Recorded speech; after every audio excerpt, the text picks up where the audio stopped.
a neurona pós-ganglionar ia estar nesses gânglios cervicais bem altos. ¿Sí? Pero a neurona pré-ganglionar ia estar também em raízes cervicais?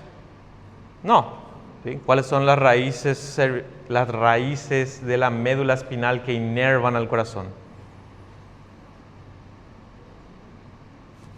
El corazón tiene mucha inervación simpática. ¿De dónde sale? ¿De qué región de la médula espinal salen? Pós-ganglionar cervical. ¿Sí? Si yo tengo una lesión de neuronas que salen de los ganglios superior, medio, inferior, perfecto. Va a afectar al corazón. ¿Sí? Pero a neurona pré-ganglionar, ¿de dónde estaba vindo?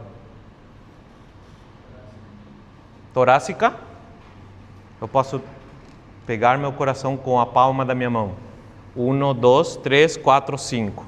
¿Sí? De T1 a T5 eu vou ter as neuronas pré-ganglionares que vão achar suas neuronas pós-ganglionares recém em segmentos cervicales. ¿Sí? Estamos entendendo onde vai o assunto? Que as neuronas pós-ganglionares eu posso achar em diversos segmentos da cadeia simpática paravertebral. Podia encontrar também em gânglios pré-vertebrales, pero os neurônios pré-ganglionares sí o sí están saliendo de algún segmento torácico o lumbar superior. ¿Sí? ¿Está bien hasta ahí? Solamente ese terminito quiero que vayan grabando. ¿Sí? A diferencia de lo que va a ser la neurona preganglionar y la neurona postganglionar. ¿Sí? ¿Hasta aquí estamos bien todavía? Perfecto. Entonces, estamos diciendo que el circuito simpático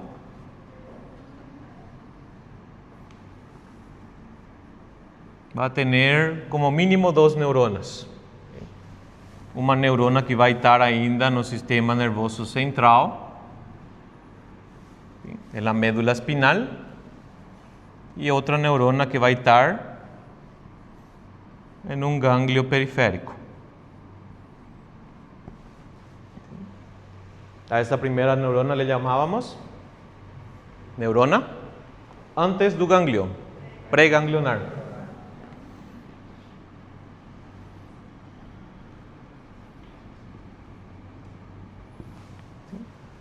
E essa segunda neurona vai ser pós-ganglionar.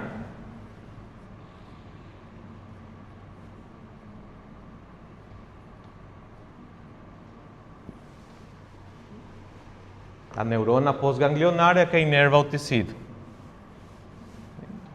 Tejido diana. Que neurotransmissor liberavam as neuronas pré-ganglionares do circuito simpático? Acetilcolina. São neuronas colinérgicas.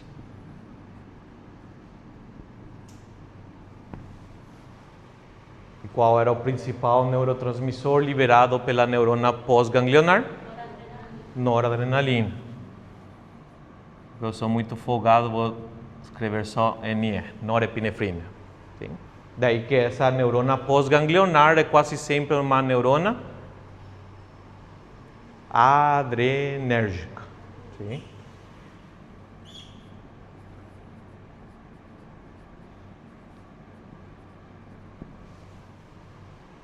Até aqui dúvidas? Sim? Tranquilo. Una diferencia o una excepción a esta regla van a ser las señales simpáticas que yo voy a mandar. Neurona colinérgica, preganglionar, que manda sinais a las células cromafines de la médula adrenal.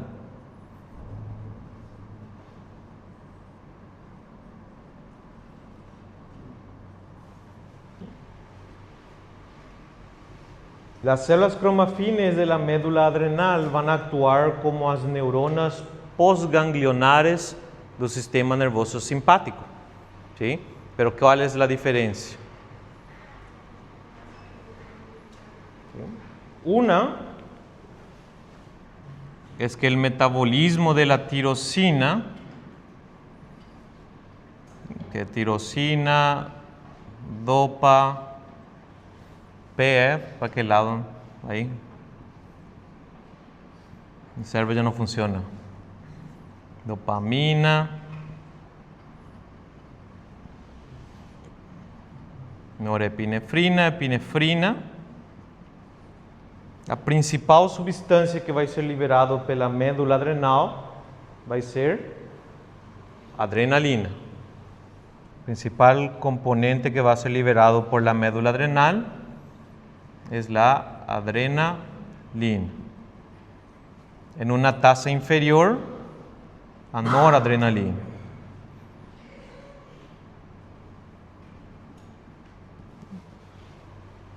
E segundo, a adrenalina e noradrenalina que sai da médula adrenal vai para onde? A la sangre.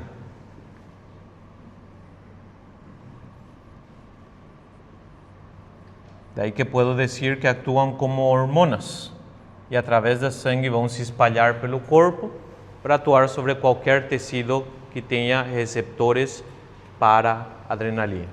¿Sí? ¿Estamos entendiendo? ¿Sí? Por eso algunas literaturas que querem foder com alunos de medicina chamam essa adrenalina de catecolaminas. ¿Sí?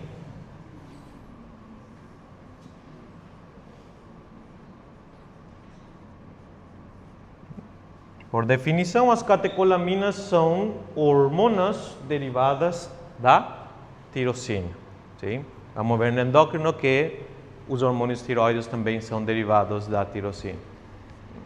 ¿Está bien? Entonces, cuando pienso en simpático, puedo pensar en una inervación directa de un circuito que contiene una neurona preganglionar y postganglionar que libera directamente para o tecido alvo a norepinefrina.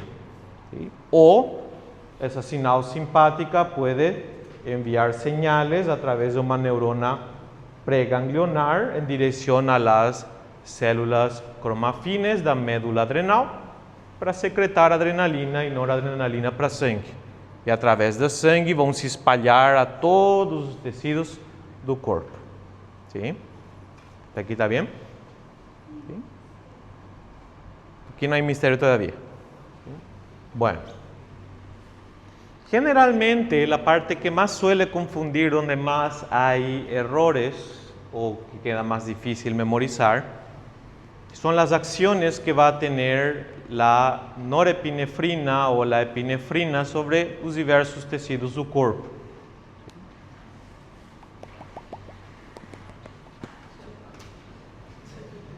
Salí aqui. Lindo como eu desenho.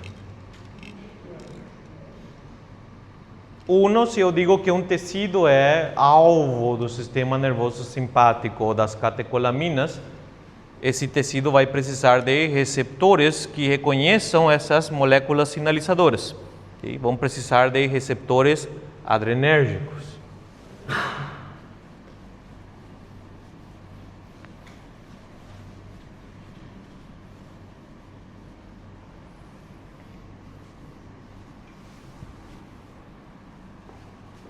Diversos órganos que habíamos dicho que era qualquer músculo liso, glândula ou miocárdio, vai ter que estar expressando receptores adrenérgicos para ser capaz de produzir uma resposta simpática.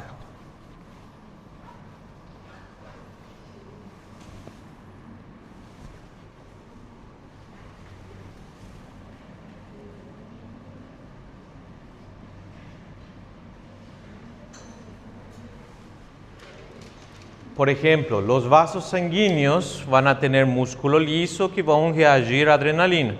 ¿Sí? Ahora, a adrenalina tem que produzir o que sobre o vaso sanguíneo?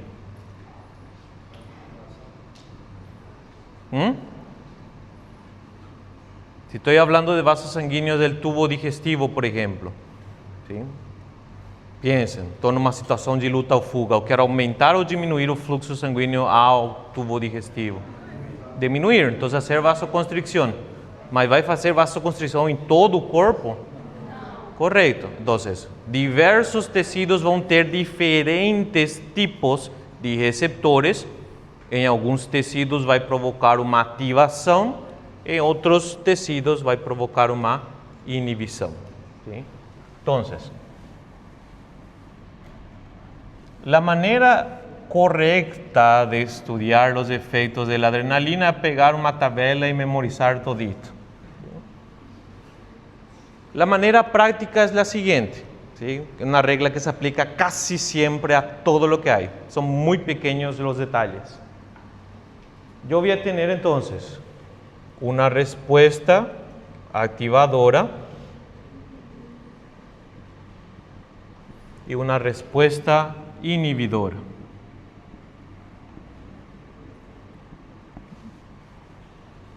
Vamos a tratar de encaixar os receptores da adrenalina aqui. Para comenzar, yo voy a tener dos grupos grandes de receptores para la adrenalina.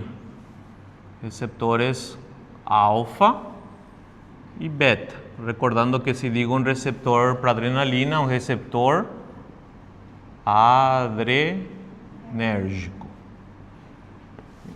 Então, vou ter um receptor alfa-adrenérgico e um receptor beta-adrenérgico. ¿Sí? Los receptores alfa se pueden subdividir de vuelta en receptores alfa 1 y alfa 2. ¿Sí? Los receptores beta se van a dividir en receptores beta 1, beta 2 y beta 3. Primer conceptito aquí es que la norepinefrina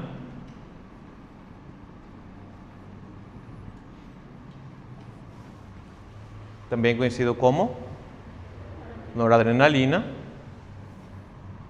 tiene mayor afinidad por los receptores alfa, ¿sí? Sean alfa 1 o sea alfa 2, ¿sí? Y tienen poca actividad beta-adrenérgica. ¿Sí? Ya la adrenalina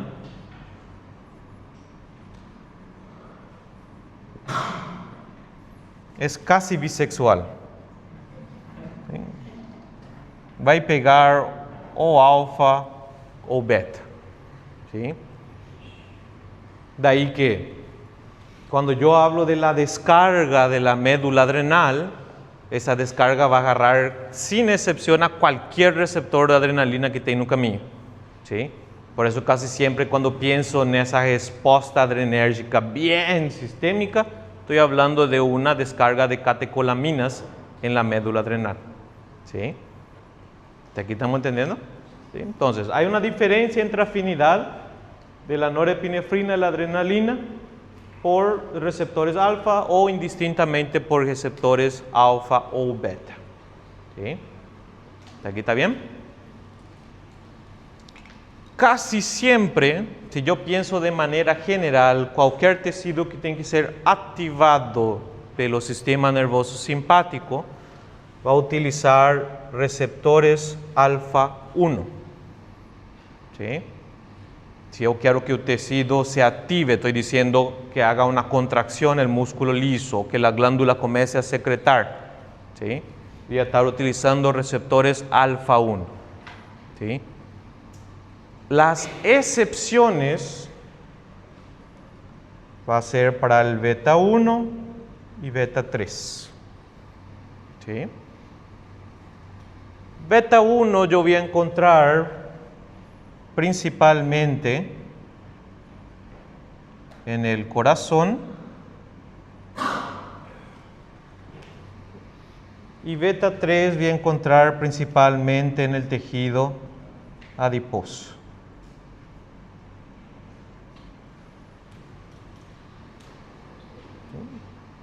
De vuelta está haciendo activación. ¿Sí? Hasta aquí tenemos problemas. Tranquilo todavía. Ya la inhibición casi siempre va a estar tocando algún receptor beta 2 Las excepciones, que geralmente é inibir a secreção de neurotransmissores ou inibir a secreção de hormonas no pâncreas, vai ser alfa 2. ¿Sí? Aqui estamos bem? ¿Sí? Tranquilito. ¿Sí? Basiquito para ir diferenciando. Entonces vamos a tratar de ir descifrando qué va a ser el sistema nervioso simpático sobre la mayor parte de los tecidos del cuerpo. Vamos a apagar.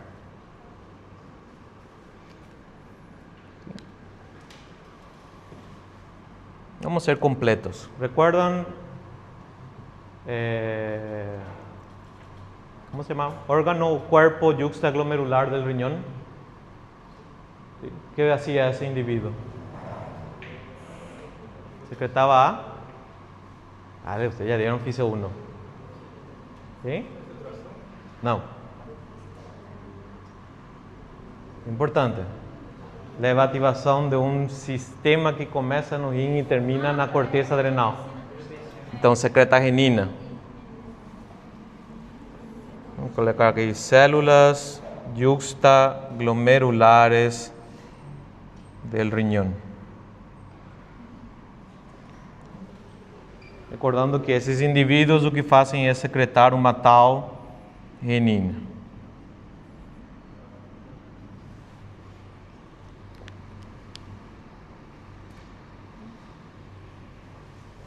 Então, vamos aí.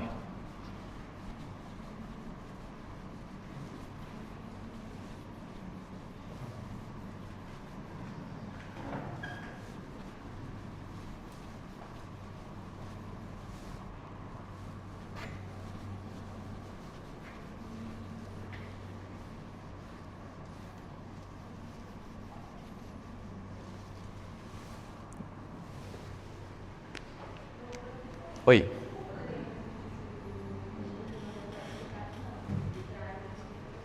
Estoy en una situación de lucha o fuga. ¿Sí? Generalmente lo que yo quiero hacer es modificar la presión arterial. ¿Sí? La presión arterial se modifica por dos factores.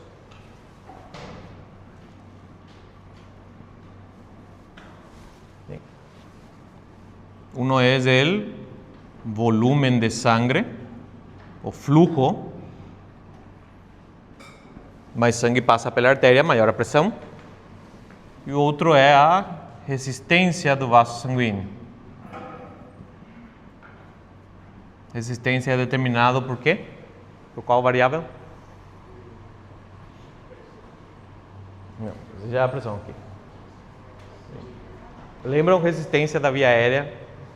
Variável que determina a ventilação. Que determinava a resistência da via aérea?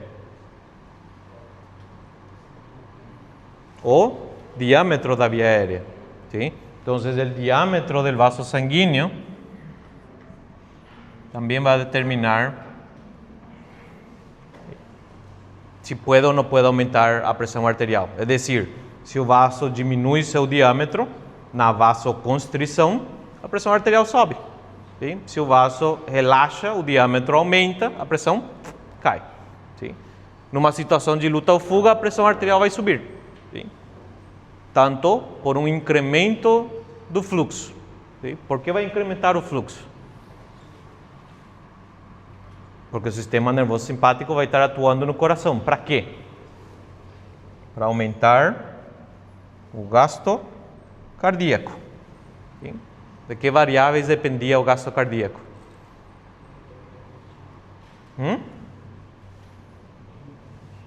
Vou bater no professor de Físio 1. Quem é o professor de Físio 1? Não me avisa, vou trazer minha faca. A frequência cardíaca e a quantidade de sangue que vai sair durante a sístole. ¿Sí? Então aí eu posso ter um spoiler. ¿Sí?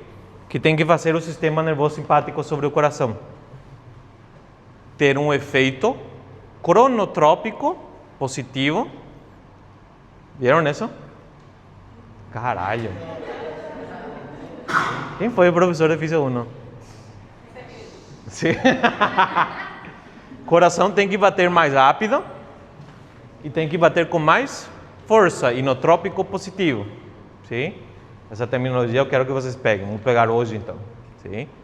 Então, um dos efeitos que vai ter o sistema nervoso simpático é aumentar a frequência cardíaca, crono, tempo, frequência, e a quantidade de sangue que ejeta, a força que eu estou utilizando para mandar a sangue para fora. Inotropismo. ¿Sí? Agora, como eu vou modificar o tono do vaso sanguíneo? Mucho se piensa, y erróneamente, que es directamente o sistema nervoso simpático responsável pela vasoconstricção. O que ele realmente faz, que sim é potente, é estimular a secreção da renina nas células juxtaglomerulares do rim. O que é a renina? A renina é uma enzima, sim? Que vai transformar a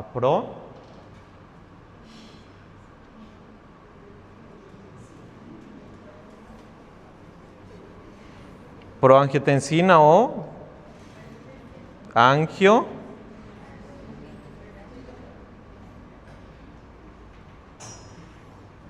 angiotensinógeno em angiotensina 1.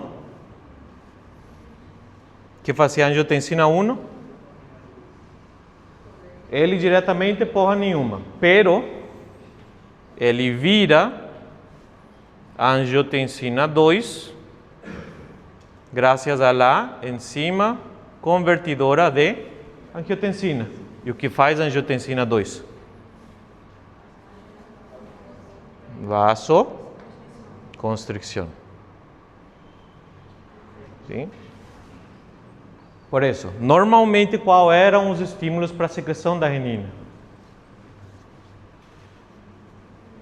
Aí já vimos um. Quem? O estímulo simpático. Sim? A estimulação simpática vai levar à secreção da renina. O que mais? Quando eu preciso ativar esse sistema? Sim? Que terminava também na aldosterona.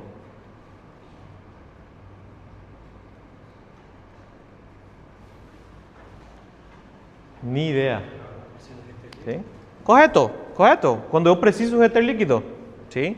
Então, a diminuição na perfusão renal pela arteriola aferente ou eferente do glomérulo.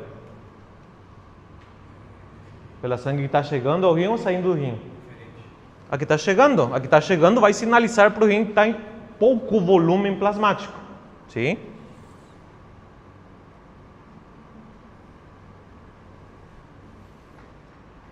Entendeu? Sim? É um sistema que eu vou ativar para elevar a pressão quando eu tenho um volume plasmático baixo. Pero, importantemente, também é ativado pelo sistema nervoso simpático. Sim? A isso me refiro com que o sistema nervoso simpático tem receptores beta 1 no rim. Sim? ¿Está bien? Por eso este es el principal indivíduo que lleva al incremento de la presión arterial más que el efecto directo da adrenalina. Este vamos a rever de vuelta, no se van a salvar de este sistema, porque vamos a ver aldosterona. Pero esto sí es importante que recuerden porque mucho del tratamiento de la hipertensión arterial es controlar este eje. ¿Sí? Por eso es importante que recuerden. ¿Sí? Os inibidores da enzima convertidora de angiotensina, os antagonistas da aldosterona. ¿Sí?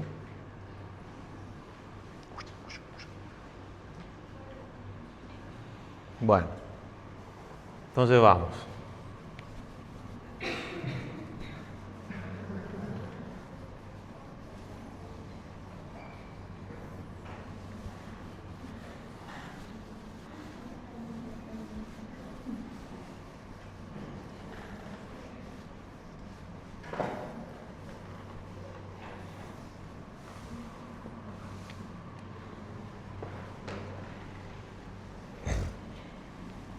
Comecemos por arriba e vamos ir descendo. Primeiro efeito simpático ou adrenérgico que eu vou ter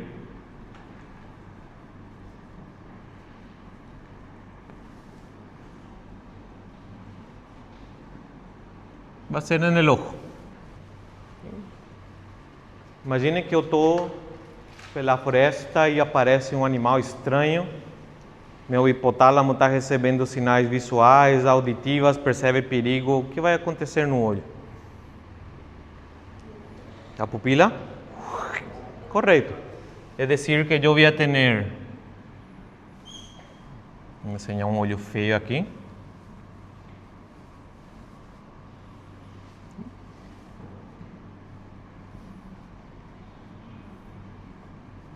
El iris va a tener también musculatura lisa,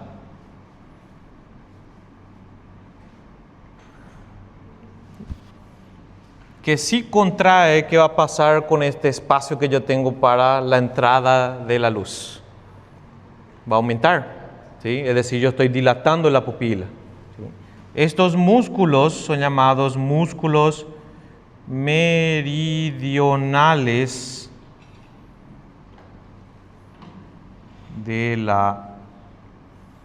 del iris. ¿Sí? ¿Qué tiene que hacer ese músculo liso? ¿Contraer o relajar? Tiene que abrirse aquí mi pupila, ¿sí?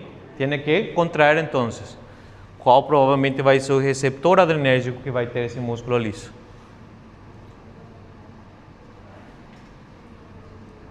¿Es corazón? ¿Es tecido adiposo? Alfa 1. ¿Sí? ¿Estamos entendiendo? Entonces voy a tener activación de receptores alfa 1 que van a llevar a la contracción de esos músculos meridionales. ¿Sí? Lo cual va a llevar a una miosis o midriasis. Midriasis. ¿Sí? Lo que yo quiero hacer es aumentar la cantidad de luz que va a entrar y tocar la retina para tener una imagen más clara de lo que está pasando. Esto es una situación de luta o fuga. ¿Sí? ¿Hasta aquí estamos entendiendo? Ok.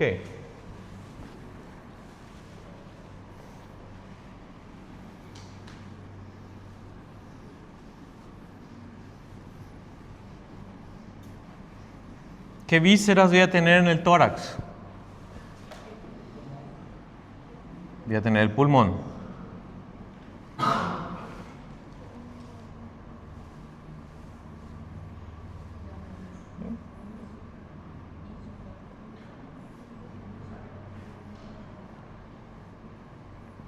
El músculo liso del bronquio también va a ser sensible a la adrenalina o a la norepinefrina. ¿Qué tiene que hacer ese músculo liso cuando yo estoy en una situación de lucha o fuga? ¿Sí? ¿Sí? Apareceu o cão e eu tenho que sair correndo e lutar. Vou fazer uma broncoconstrição ou uma broncodilatação? Broncodilatação. ¿Sí? El sistema nervioso simpático aquí tiene que inactivar al músculo liso bronquial, ¿sí? Porque si activa, si produce una broncoconstricción, ¿qué va a pasar en ese momento? Acabó, ¿sí? Entonces, si tengo que inhibir, ¿qué tipo de receptor adrenérgico voy a tener en un músculo liso bronquial? Beta 2 adrenérgico.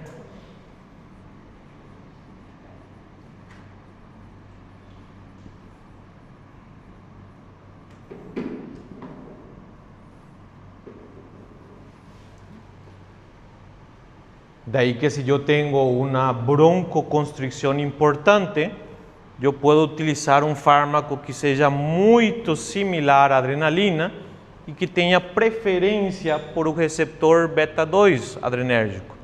¿Sí? vou utilizar um agonista beta-2 adrenérgico, como o salbutamol. ¿Sí? Lo que está haciendo es estar simulando o efeito da adrenalina sobre o músculo liso bronquial. ¿Sí? ¿Estamos entendiendo? Perfecto. ¿Qué otra víscera importante voy a tener en el tórax?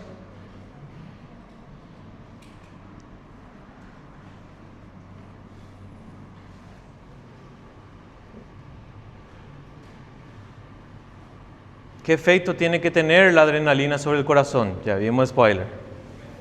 Tem que aumentar a frequência cardíaca ou aumentar a força de contração do músculo cardíaco, do miocárdio. ¿Sí? Entonces, lo que yo quiero es ter un efecto cronotrópico positivo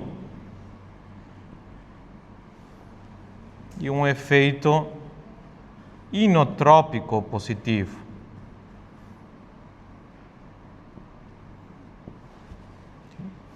O efeito cronotrópico vou ter atuando principalmente sobre o sistema de condução.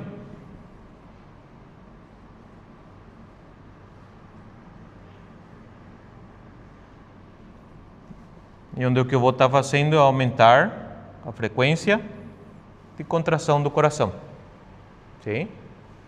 Já o efeito inotrópico, um pouquinho mais ligeiro, que eu estou atuando já diretamente sobre o miocárdio, para que aumente a força de contração do músculo.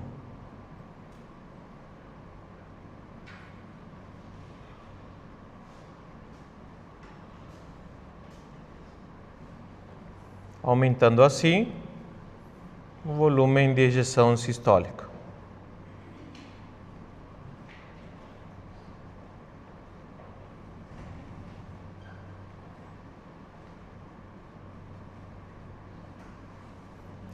Daí que dijimos, o efeito que vai ter o sistema nervoso simpático sobre o coração é aumentar o gasto cardíaco.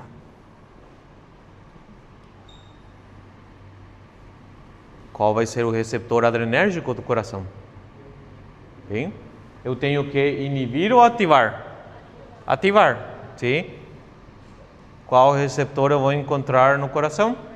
Correto. Este efeito vai ser mediado por receptores beta-1 adrenérgicos. ¿Sí? Por eso es que si yo utilizo un agonista para receptores beta, ¿sí? ¿Cuál puede ser un efecto secundario? Se eu estou utilizando um salbutamol para abrir a via aérea, qual pode ser um efeito secundário? Que esse salbutamol se ligue também a receptores beta no coração e faça o quê? Está entendendo? Sim? De la mesma maneira, se eu tenho um indivíduo que tem um ritmo cardíaco irregular, uma arritmia, sim? Eu posso utilizar um bloqueador do receptor beta. Sim? Se eu utilizo um bloqueador do receptor beta que seja inespecífico, ¿sí? Como o propanolol, ¿sí? ¿En que tipo de paciente não poderia utilizar esse tipo de fármaco? Em indivíduos que já têm um tono muito aumentado do músculo liso bronquial, porque eu vou bloquear também esse efeito broncodilatador, ¿sí? ¿Un paciente asmático vai poder utilizar esse tipo de fármaco? Não. Aí eu tenho que ser específico, tenho que utilizar um bloqueador específico para esse receptor. Um beta-bloqueante tipo 1, por isso recebe o nome de cardioselectivo. ¿Sí? Porque está pegando exatamente o coração. ¿Sí? Então não vai ter esse efeito, por exemplo, sobre a via aérea. ¿Sí? ¿Estamos entendendo? Ya atrás iban a preguntar algo.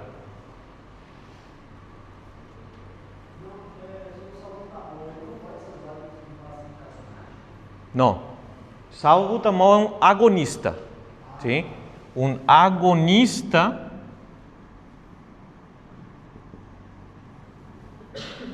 é um fármaco que se liga a um receptor e o ativa. No caso da adrenalina, são principalmente receptores ligados à proteína GS, que o que fazem é produzir segundo mensageiro. Sim? Esse é um agonismo. Sim? Então, um agonista beta-2 adrenérgico vai servir para ter esse efeito broncodilatador. Agora, um antagonista é um fármaco que vai encaixar nesse receptor, mas não vai ativar ele. Então, está fazendo o quê? Está evitando que a adrenalina que seja secretada se ligue a seu receptor. Sim? Não tem espaço onde entrar. Sim? Então, se eu utilizo um antagonista, o que eu estou fazendo é retirar o efeito da adrenalina. Sim? Esse antagonismo, esse bloqueio do receptor vai me servir se o que eu quero é reduzir o cronotropismo do coração. Sim? Daí que um beta-bloqueante vai me servir para um indivíduo que tenha uma arritmia cardíaca. Sim? Somente que se não é seletivo para o receptor do coração, pode se ligar também para receptores de outros tecidos. Sim? Tá bem? Estamos entendendo? Sim?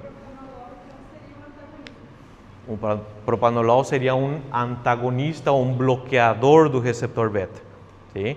E se vai diferenciar com, sei lá, metoprolol, porque o metoprolol já é cardioseletivo, é decir, ele procura ou tem mais afinidade sobre esse receptor beta-1 que o receptor beta-2. Sim?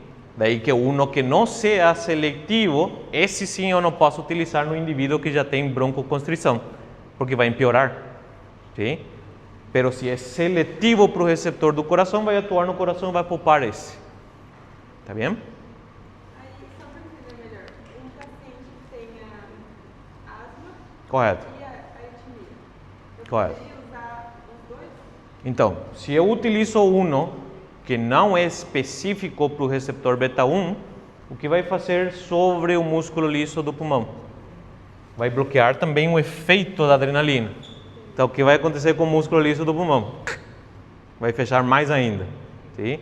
Agora, se é seletivo para o receptor beta-1, aí ele vai preferir esse e não vai mexer tanto nesse.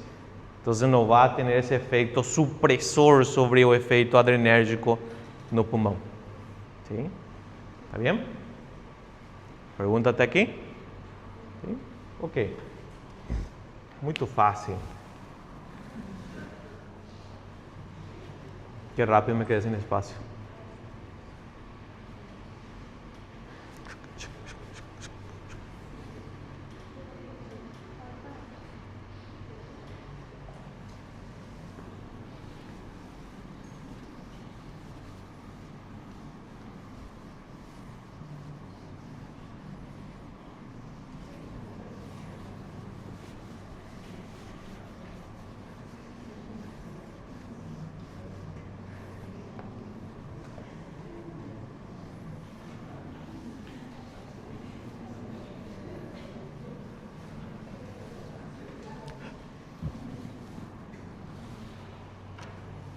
Entonces, estoy en una situación de lucha o fuga, gasto cardíaco aumenta.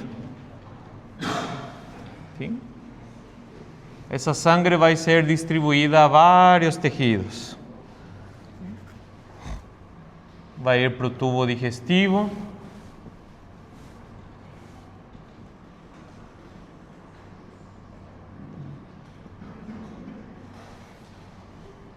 Vai ir para a pele. Vai ir para o rim.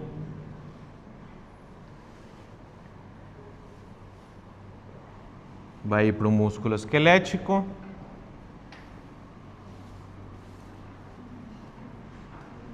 Para o cérebro e para o próprio coração.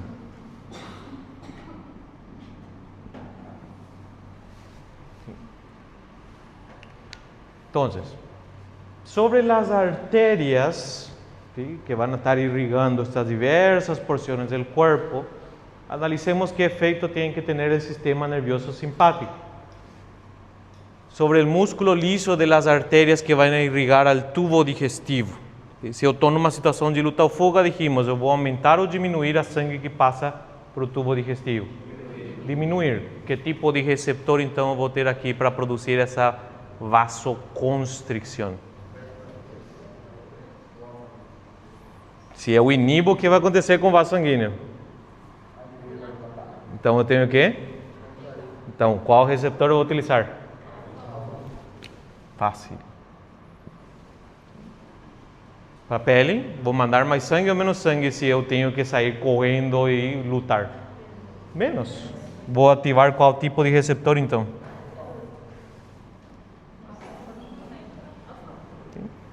Para o rim, que? Sim. Qual? Não. Alfa 1 é o qual? Inibir é o quê? Sim, peraí. Eu vou mandar mais sangue ou menos sangue para a pele? Correto. Então, eu tenho que ativar o músculo liso ou inibir ele? Se o músculo liso se ativa, ele faz o quê? Contrai. Se ele é inibido, relaxa. Está entendendo? Sim. Daí, que se eu digo vou fazer vasoconstrição, tenho que ativar. Se eu quero fazer uma vasodilatação, eu vou inibir. Sim? Está entendendo? Então, se eu quero mandar menos sangue para esses tecidos, eu vou inibir. Então, se eu vou inibir, eu vou utilizar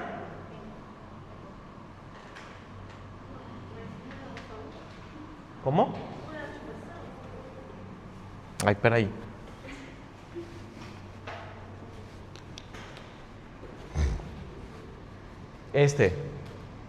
Sí, ahora sí entendí la pregunta. Entonces, ¿qué estoy haciendo? Correto. Então, estou aumentando ou estou diminuindo o fluxo? Diminuindo. Estou aumentando ou diminuindo o fluxo? Diminuindo. Agora sim? Sim? Por isso. Se esse músculo liso, ¿sí?, é inibido, ele vai fazer o quê? Sim? Se é um músculo liso do vaso sanguíneo, eu vou estar produzindo então uma vasodilatação. Sim? Agora, se eu estimulo ele, vai acontecer o contrário. Sim? Aí eu vou estar produzindo uma vasoconstricção.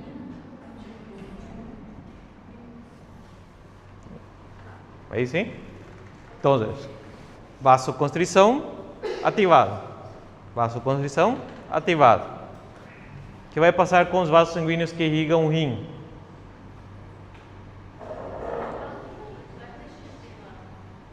Tenho que diminuir ou aumentar a perfusão renal? Vou mijar no cão?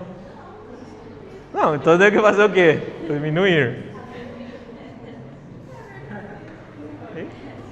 Já diminuir a perfusão para o rim. Agora mesmo não me ajuda. ¿Sí? Nesse instante não me está ajudando. ¿Sí? Como? Puede existir eso porque existen cierta cantidad de receptores alfa 1 también en la vejiga. Pocos, pero existen. ¿Sí? Entonces puede ocurrir, no es frecuente, pero puede ocurrir cuando haya una descarga adrenérgica muy intensa que el detrusor de la vejiga contrai, ¿sí? Pero não é por maior produção de urina, é porque está atuando já no detrusor da bexiga, ¿sí? Sobre o músculo esquelético, aí tem que aumentar, aqui sim tem que aumentar. Então, que tipo de receptores vai ter os vasos sanguíneos do músculo esquelético? Fácil. ¿Está entendendo? ¿Sí? Entonces, al final do dia todo é adrenalina, ¿sí? Pero está produzindo efeitos diferentes em tecidos diferentes porque o receptor é diferente, ¿sí? Ya el músculo cardíaco y el cerebro también tienen receptores alfa 1 y beta 1, pero una concentración muy bajita, ¿sí? Generalmente os mecanismos que regulam a perfusão desses órgãos são locais. Sim? Recordam qual era o mecanismo de regulação da perfusão do cérebro e do coração? Sim?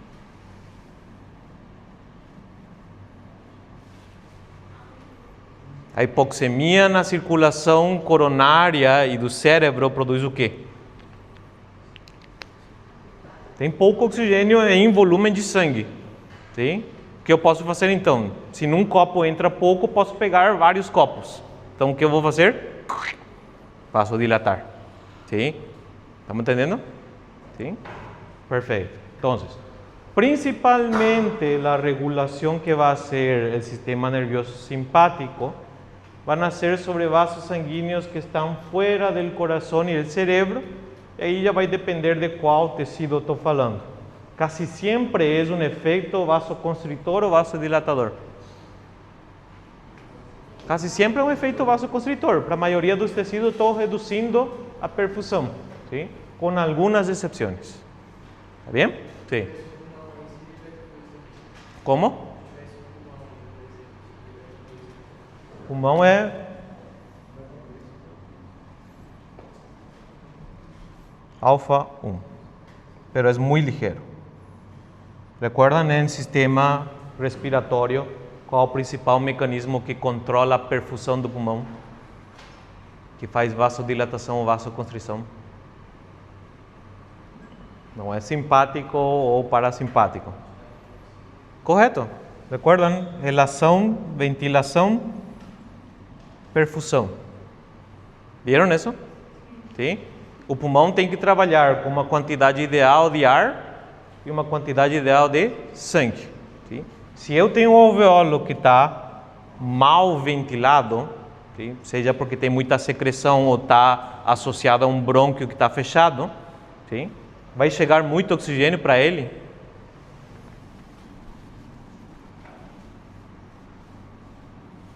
Um alveolo que tem pobre ventilação. Aqui está fechado, digamos. Chega suficiente oxigênio? Não. A diminuição do oxigênio na circulação pulmonar faz o quê?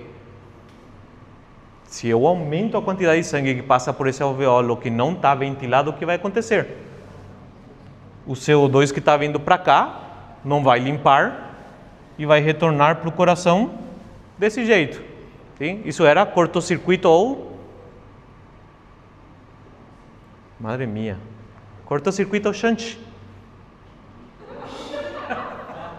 ¿No vieron eso? ¿Sí? Debía explicar. Eso es importantísimo que se recuerden, porque explica por qué eu não posso ventilar de uma maneira excessiva um paciente com DPOC.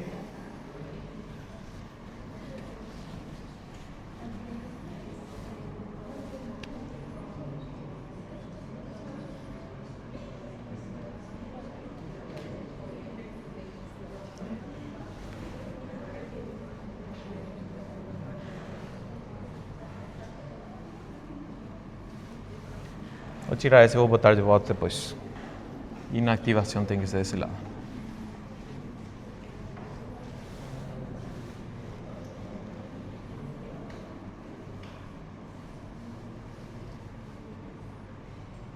Desse lado vem a sangue, desse lado vem a ventilação. Relação ventilação-perfusão é que eu tenho uma quantidade ideal de ar, como os 4.200 da ventilação alveolar em repouso, interagindo com a sangue da circulação pulmonar, que era o gasto cardíaco, 5 litros por minuto. Daí que a relação ideal é a divisão entre esses dois, que dá mais ou menos um valor de 0,8. O que significa isso? Que se eu tenho um tromboembolismo pulmonar, sim? Vem um coágulo da perna, passou para a aurícula direita, ventrículo direito, passou para a circulação pulmonar e pof, tampou uma artéria pulmonar. Sim? O que está faltando agora? Sangue. sim? Está faltando sangue. Esse valor de embaixo vai diminuir. Digamos que diminuiu um pouquinho. 4.200 dividido 4.200 é 1. É decir, essa ração está aumentando. Daí que digo, relação ventilação-perfusão vai para o infinito. Sim? O tromboembolismo pulmonar vai gerar o quê?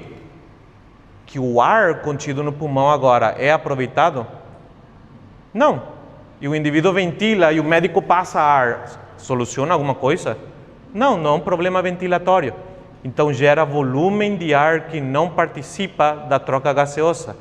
Que era o quê? Como se chamava isso?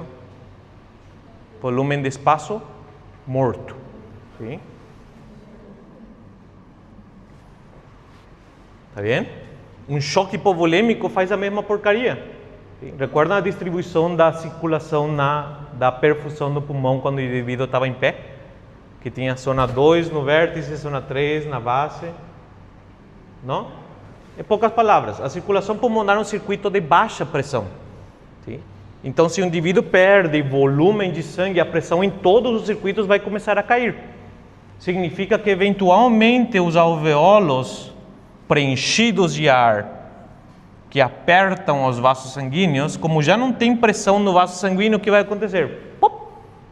Vai se fechar. Já não vai ter perfusão, vou ter uma zona sem fluxo. Sim?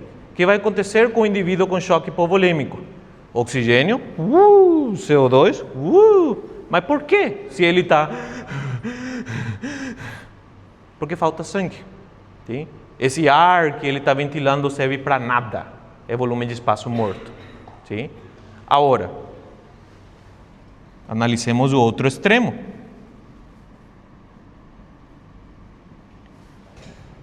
Falta ar.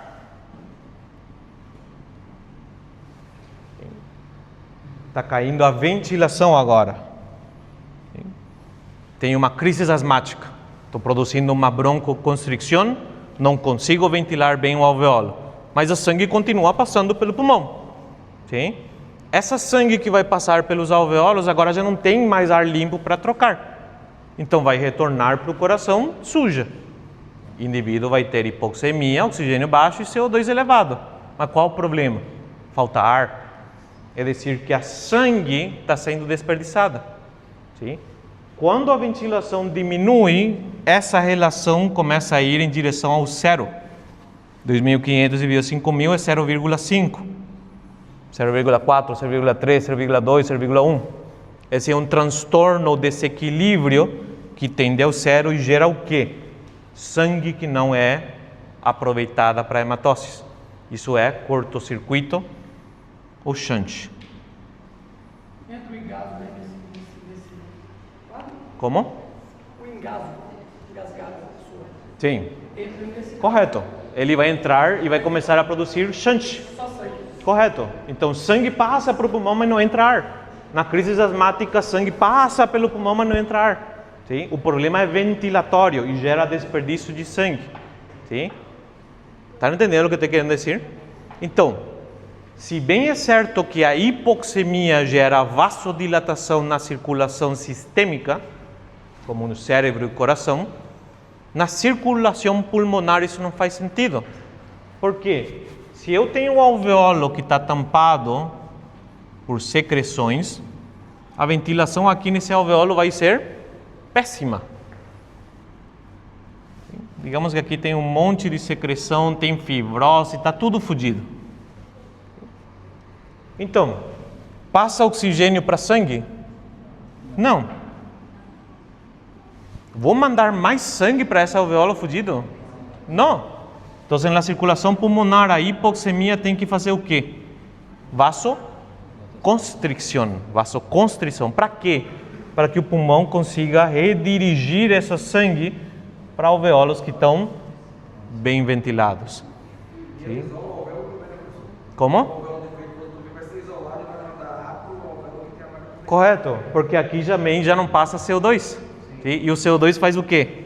Broncodilatação. Daí que essa é a relação standard, gold standard do sistema respiratório. Se eu tenho um alvéolo bem perfundido, Qual o gás que está vindo bem aí? O CO2. O CO2 vem pela sangue. CO2 tem que aumentar então a ventilação. Como vai aumentar a ventilação? Fazendo broncodilatação.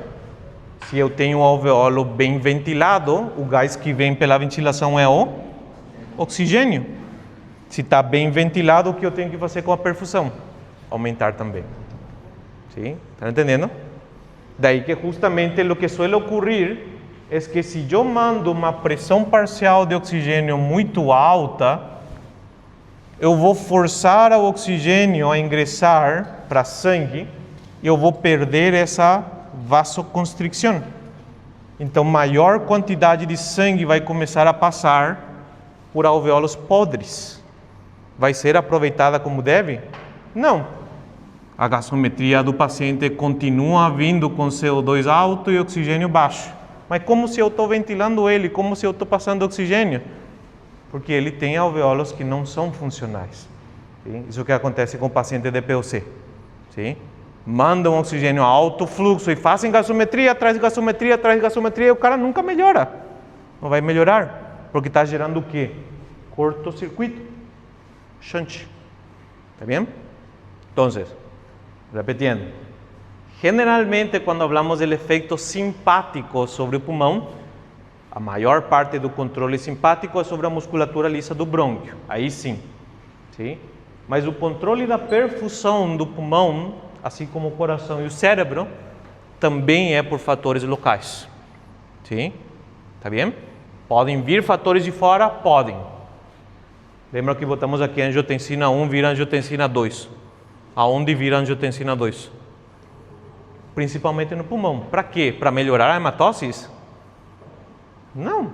Para exprimir o pulmão e trazer a sangue da circulação pulmonar de volta à circulação sistêmica. Sim? Em questão funcional, o chefão absoluto é o oxigênio. Sim? Entendeu nisso? Sim? Isso não viram no respiratório. O que é que vocês viram no respiratório? Nada.